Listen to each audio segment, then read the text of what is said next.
오늘은 원피스 1064화 풀버전 리뷰 및 분석입니다. 영상 바로 시작합니다. 1064화의 첫 시작은 1064화 표지 속 검은색을 쳤던 배에 반오거와 구잔이 푸딩을 포박한 채로 서있는 장면으로 시작합니다.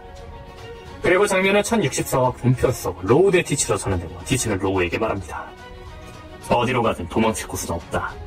로우는 당황하지 않고 선원들에게 말합니다. 하쿠간 잠수함을 샤츠펭귄 바다로. 이에 샤츠펭귄은 말하죠. 맡겨만 두라고. 그때 로우가 능력으로 날고 있는 도쿠큐의 말을 잘라버리고 티치와 도쿠큐에게 충격파를 날립니다.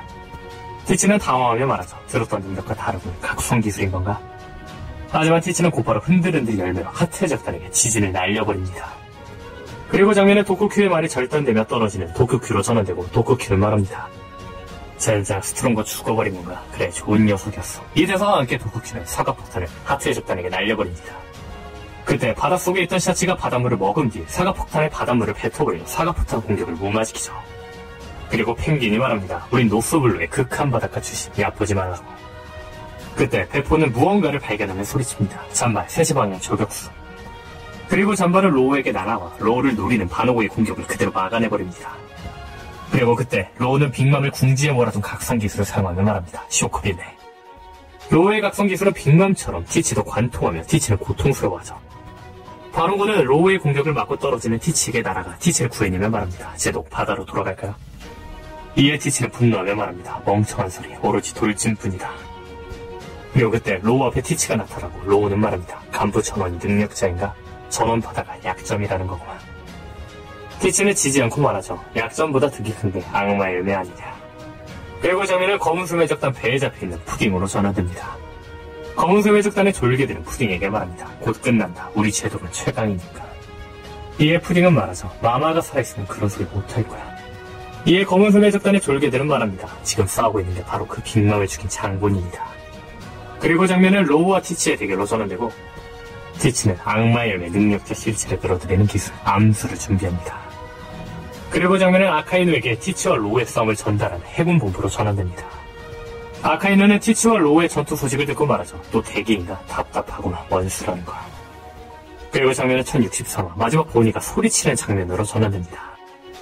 본인은 소리치며 막무가내로 능력을 사용하고 루피는 70살로 징배는 어린이로 쇼파는 늙게 변해버립니다. 그리고 늙은 루피는 말하죠. 연령 좀 어리게 해주면 안 되는 거야? 마음은 알겠지만 본인도 아닌 녀석을 날려버리게 해줘.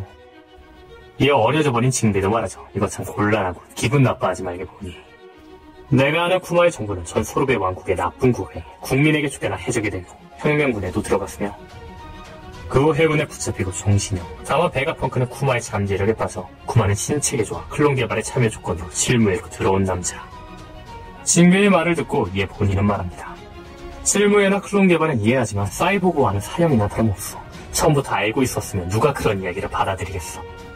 그리고 아빠는 폭군이 아니야. 세계정부도 싫어했어. 억지로 개조당한 거라고. 그리고 본인은 루피 징배 초파를 원래대로 돌려놓으며 말합니다. 아빠는 말했어. 자기는 특수한 종족이라고. 그래서 어쨌다고. 실험을 강해도 될 이유는 못해. 살해당해도 될 이유는 아니라고. 그리고 장면은 조로 일행이 있는 써니와 함께 베가펑크에 가는 베가펑크 2호로 전환됩니다. 여기는 미래성 에그에 대한 아래는 작업자와 연구원이 있지. 너희 선장도 아래에서 날뛰고 있어. 그리고 베가펑크가 있는 곳에 도착한 이들은 써니호를 지키는 조로와 브룩을 제외하고 베가펑크 2호와 함께 베가펑크에게 갑니다. 그리고 장면은 베가펑크 본체로 추정되는 자로 전환되고 이제는 누군가와 전화하며 말합니다. 난 곧 죽겠지. 이에 전화하던 상대방은 답합니다. 그만둬. 농담이라도 할 말이 아니다. 그리고 베가펑크 본체는 말합니다. 네가 들어줬으면 했다. 드래곤. 베가펑크의 마지막 대사로 1064화는 끝이 납니다. 이번 1064화의 가장 주요 포인트는 빅맘은 진짜 죽었을까입니다. 빅맘과 카이도는 로우키드 루피에게 패배해 오니가시마에서 떨어졌고 이후 이들은 1050화에서 화산 속 마그마에 빠져있는 장면이 나왔습니다. 마그마로 떨어진 카이도와 빅맘, 이들은 과연 여기서 죽음을 맞이했을까요? 독자들은 마그마에 빠진 만큼 죽을 거라 이야기하지만 분명한 건 악마의 능력자인 이들이 바다에 빠진 게 아닌 용암에 빠졌습니다. 원피스 세계관에서 가장 상징적인 설정 중 하나는 악마의 열매를 먹은 능력자는 바다에 빠지면 맥주병 신세가 된다는 겁니다. 이러한 설정으로 인해 바다에 빠지면 이들은 헤엄을 못 치기 때문에 누군가 도와주지 않는 이상 죽을 수밖에 없죠. 즉 강철풍선이라고 불리는 빅맘, 비정상적인 생명력을 가진 카이도가 바다가 아닌 마그마에 빠져있는 그림은 죽음을 상징하지는 않을 거라는 겁니다. 차라리 이들이 바다에 빠져있는 장면이 나오는 게 능력자인 카이도와 빅맘이 죽는다는 암시로 생각할 수 있다는 거죠. 참고로 와노쿠니에서도 빅맘이 바다에 빠졌지만 당시에는 빅맘이 패배하며 빠진 게 아니라 단지 배 자체가 빠진 것이기 때문에 죽음의 암시라고 보기는 힘들 거라고 봅니다. 분명한 건 이들이 패배하며 마그마에 빠져있다고 해서 이들이 죽었다고 생각할 수는 없다는 겁니다. 게다가 현재 빅맘은 다시 나타날 확률이 굉장히 크다고 보는데 그 결정적인 이유는 엘바프 떡밥이 있기 때문입니다. 현재 엘바프는 용감한 바다의 사나이를 목표로 하는 밀짚모자 일당의 저격수, 우홉이 동경하는 전사의 섬입니다. 여기서 잠깐 여담을 말하자면 여러분은 엘바프의 이름이 왜 엘바프인지 아십니까? 아시는 분은 아시겠지만 우홉의 이름의 어원 중 하나는 이솝입니다. 그렇죠, 이솝 우화의 이솝 말이죠. 이솝 우화의 우화를 영어로 말하자면 페이블입니다. 그리고 페이블의 철자를 거꾸로 읽으면 바로 ELBAF, 그렇죠, 엘바프입니다. 즉, 우홉과 엘바프는 처음부터 이어진 떡밥이라는 겁니다. 그렇죠, 분명하게 밀짚모자 적단은 우홉과 함께 엘바프로 갈 겁니다. 근데 여기서 주목할 건 빅맘이 엘바프와 연관이 있다는 겁니다. 빅맘은 엘바프에서 자랐으면 빅맘이 쓰는 기술은 거인들이 쓰는 기술이죠. 게다가 빅맘은 엘바프에 사는 거인들이 토토랜드에 있길 바라지만 현실적으로 오지 못하자 거인을 만들려고 하는 등의 모습을 보입니다. 즉, 빅맘은 엘바프와 매우 연관이 있다는 겁니다. 다시 말해 빅맘 역시 엘바프와 굉장히 연관되어 있는 만큼 추후 등장할 에피소드 엘바프에서 등장할 확률이 있다는 겁니다. 물론 엘바프에 빅맘이 등장하지는 않고 빅맘의 이야기만 엘바프에서 나올지도 모릅니다. 다만 그래도 저는 빅맘이 죽지 않고 무조건 다시 등장할 거라 생각합니다. 이 가설은 최근에 더 확신이 들었는데 현재 빅맘의 적단은 빅맘이 없는 사이 검은성의 적단 등이 엄청난 굴욕을 맞이하고 있습니다.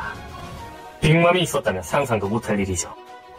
아마 이 굴욕을 추후 재등장한 빅맘을 어느 정도 해소하지 않을까요? 게다가 제가 카이도와 빅맘이 용암에 빠지며 주목한 것 중 하나는 화산이 폭발했다는 겁니다. 이 장면으로 예측할 수 있는 건 카이도와 빅맘이 용암 속에만 있는 게 아니라 용암에서 폭발해 어딘가로 날아갈 수도 있다는 겁니다. 굳이 오더쌤이 폭발하는 장면을 넣었다는 건 이들이 마그마에만 있는 게 아니라 어디로 날아간다는 걸 의미하기 위해 넣은 게 아닐까라는 거죠. 개인적으로 빅맘의 적단이 마르코에 의해 폭포에서 떨어진 지 페루스페로의 생사만 나온 만큼 와노쿠니에 온 나머지 빅맘의 적단이 추후에 등장할 확률이 높은데 이 빅맘의 적단이 빅맘을 구하지 않을까 싶네요. 참고로 빅맘과 함께 있던 카이도도 당연히 마그마로 죽지 않을 거라 생각합니다. 첫 번째 이유는 앞서 말한 것처럼 카이도가 마그마로 죽기에는 너무 카이도가 죽지 않는 최강의 생물로 표현되었다는 겁니다. 갑자기 카이도가 마그마로 죽는다는 건 좀 그렇지 않을까요? 두 번째 이유는 카이도의 철학입니다. 카이도는 죽음의 철학이 있습니다. 그건 바로 죽음은 인간의 완성이라는 겁니다. 그렇죠, 죽음이 인간이 완성이라는 떡밥이 나온 만큼 카이도의 죽음은 더 의미 있을 거라는 겁니다. 이런 카이도가 단지 마그마에 죽는다? 이건 의지를 중요하게 생각하는 오다생과 어울리지 않지 않을까요? 개인적으로 카이도는 자신의 형제 같은 킹이 기다리던 조이부이, 즉 루피를 위해 죽으며 자신을 완성시키지 않을까 싶네요. 과연 카이도와 빅맘은 추후 어떻게 등장하게 될까요? 오늘 영상은 여기까지입니다. 시청해주셔서 감사합니다.